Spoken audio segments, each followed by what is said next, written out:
Sema est face à la frontière qui, quelques minutes, peut-être même quelques heures après, va la séparer de son pays natal, la Turquie. Les larmes coulent sur ses joues. Qui sait, ce sont peut-être des larmes de joie ou bien de solitude. C'était un jour d'hiver. Assise sur le capot de la Peugeot 205 Break, elle regarde ses mains. Elle tient dans l'une son passeport et la photo de son mari Cengiz, dans l'autre sa cigarette. Elle voit défiler devant elle tous les beaux moments vécus avec Cengiz. Elle tourne la tête, observe sa fine silhouette et son ventre arrondi dans la vitre de la Renault d'à côté. Son teint est frais, sa lourde chevelure retombe sur ses épaules nues. Elle observe cette femme, soupire, puis l'observe à nouveau et se plonge dans son regard triste. Elle se demande s'il s'agit bien d'elle, si elle est vraiment en train de fuir. Elle se relève, écrase sa cigarette avec son talon, ouvre la portière et allume la radio. L'air est pesant à Sofia en Bulgarie. Elle décide de réveiller sa sœur, allume le moteur et démarre la voiture. Les vitres sont baissées, le vent effleure son beau visage où se dessine la tristesse et la crainte.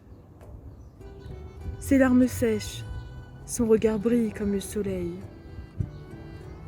Les routes sont interminables, le silence règne. Une toux sèche la prend, elle décide de boire. La bouteille à la main, elle dévisse le bouchon et la porte à ses lèvres desséchées. L'eau est tiède, mais peu importe. Elle le sait, bientôt l'eau tiède ne sera pour elle qu'un lointain souvenir, tout comme les jours difficiles de son passé.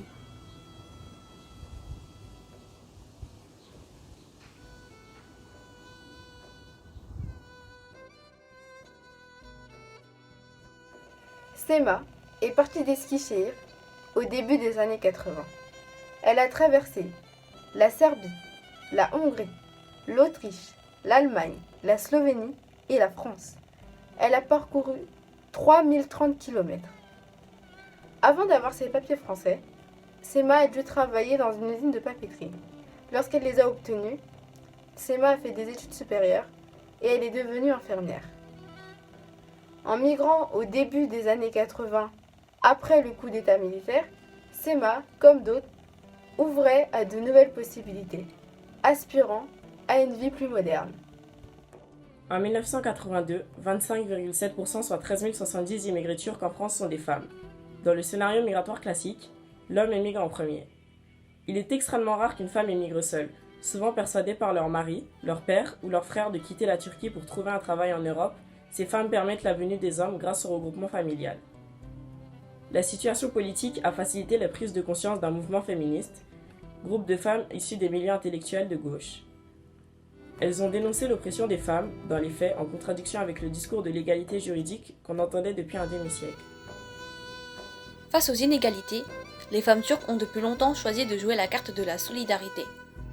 Comme en France, la journée de mobilisation pour les droits de la femme du 8 mars est l'occasion de défendre leurs fragiles acquis.